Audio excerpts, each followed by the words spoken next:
Your kid's phone goes silent, and their whole mood shifts in seconds.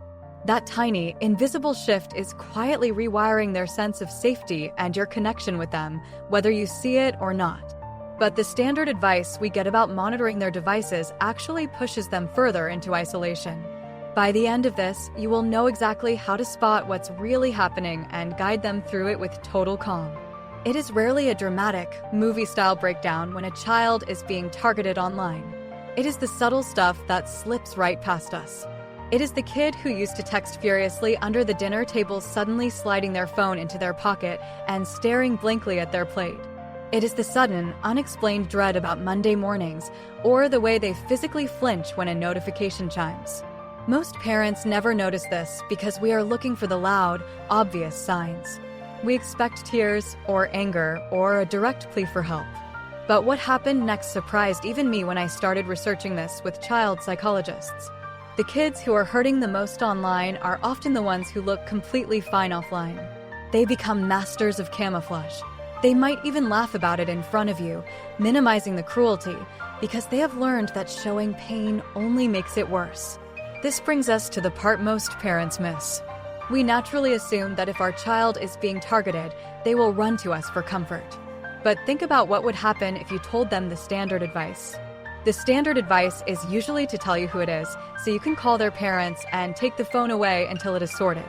To a teenager, that does not sound like rescue. That sounds like a punishment. Their phone is their entire social ecosystem.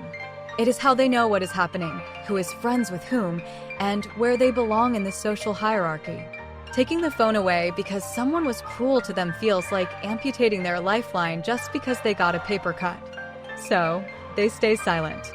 They endure it because the alternative is total social exile. Now here is where it gets interesting. You cannot interrogate your way into a confession. If you sit them down face to face, look them in the eye, and ask if someone is being mean to them online, their brain instantly goes into defensive mode. They will say no. They will say they are fine. Instead, you have to change the physical geometry of the conversation. Imagine this. You are driving in the car. You are both looking straight ahead at the road.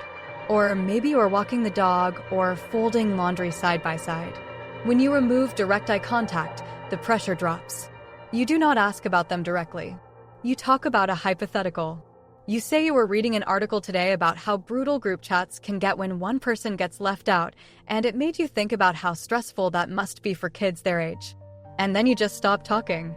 You let the silence hang. You let them project their own experience onto the hypothetical. Often, they will just sigh and say it is pretty bad. That is your open door. But there was one real problem. Even when they do open up, we ruin the moment with our own panic. Picture this. Your child finally whispers that a group of kids made a meme about them and shared it in the class chat. Your heart drops. Your blood boils. You immediately start plotting. You want to screenshot everything, march into the principal's office, and demand justice. Your instinct to protect them is beautiful, but in that exact second, your panic becomes their panic. If you freak out, they will instantly regret telling you.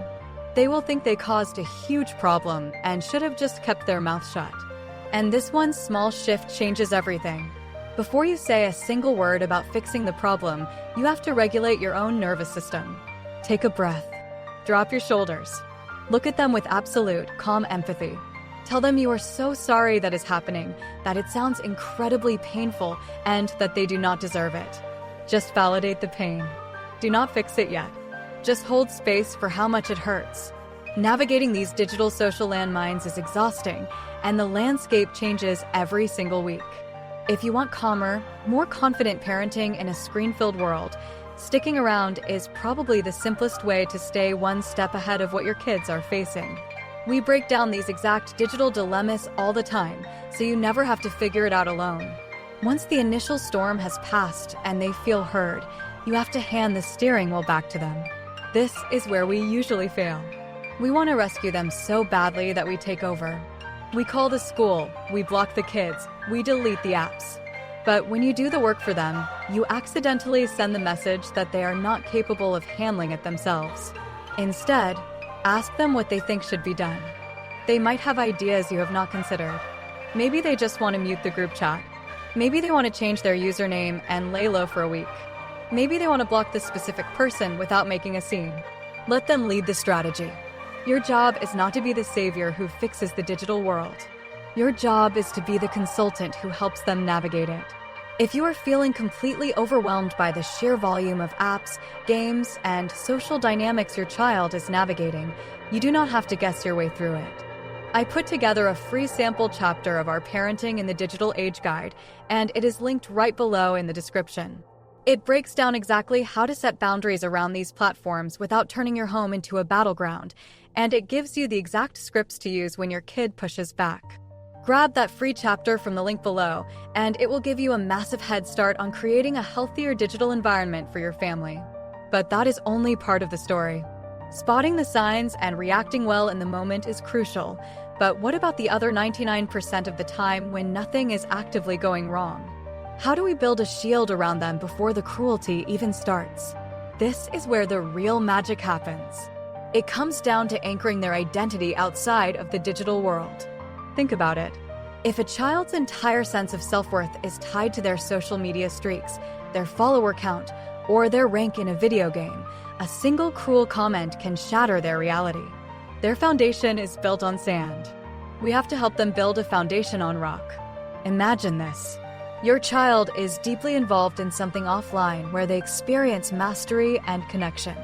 Maybe it is learning to bake, maybe it is playing the cello, maybe it is volunteering at an animal shelter, or just building intricate projects in the garage. When they are deeply engaged in the physical world, their brain gets a different kind of reward. They learn that they are capable, that they can contribute, and that their value is not determined by an audience. When a cruel comment eventually comes their way online, it bounces off a much thicker armor. They can recognize that the person is being mean, but they know who they are and they know what they are good at. The digital insult loses its power because it cannot touch their core identity. And this requires us to look at our own homes. We cannot just tell them to get off their phones if we are constantly scrolling ourselves. We have to create physical sanctuaries in the house where technology simply does not exist. The dinner table is an obvious one, but think beyond that. What about the car? What about the bedrooms at night? The most dangerous time for digital cruelty is between the hours of 9 p.m. and midnight. That is when the screens are hidden under the pillows, when the filters are off, and when kids say the things they would never say face-to-face in the school hallway. Keeping devices out of the bedroom at night is not a punishment. It is a biological and psychological necessity. It is you, as the parent, drawing a boundary in the sand and saying that their sleep and their mental health are more important than their notifications. Now, they will fight you on this. They will tell you they need it for an alarm clock. They will tell you they are waiting for an important text. They will accuse you of ruining their life. Let them be mad. Your job is not to be their friend in that moment. Your job is to be their parent. You can acknowledge that they are frustrated and that they feel like they are missing out, but hold the line that the phones stay in the kitchen at night. Over time, they will actually sleep better. Their anxiety will drop. And ironically, their daytime social interactions will improve because they are not exhausted from being digitally vigilant all night long. There is another layer to this that we rarely talk about. What if your child is not the target? What if they are the one watching it happen, or worse, what if they have participated in the cruelty? This is the uncomfortable truth of digital social dynamics. The screen creates a diffusion of responsibility. It is so easy to type a mean comment, or to forward a humiliating photo, or to just silently watch a pile-on, because you cannot see the tears on the other person's face. We have to have proactive conversations about digital empathy. We have to ask them how their body would feel if someone sent that picture of them to the whole grade. We have to make the invisible pain visible. We have to teach them that being a bystander who does nothing is actually choosing a side. And we have to give them the courage to be the one person in the group chat who speaks up and says it is not funny. Let us talk about the school's role, because parents often feel entirely alone in this. There is a massive misconception that once the bell rings, the school's responsibility ends. But this kind of cruelty does not clock out at 3 p.m. It follows the child home, into their bedroom, into their safe space. If you discover that the cruelty is originating from classmates, you absolutely have to involve the school. But do not go in hot.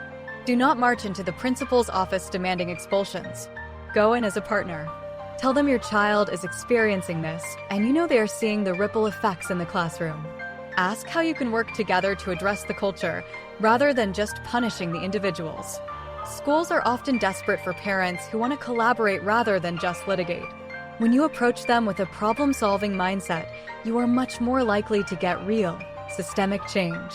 Ultimately, guiding your child through the dark side of the digital world is not about building a higher wall. It is about building a stronger bridge between you and them. It is about making sure that when the inevitable cruelty happens, their very first instinct is to turn toward you, not away from you.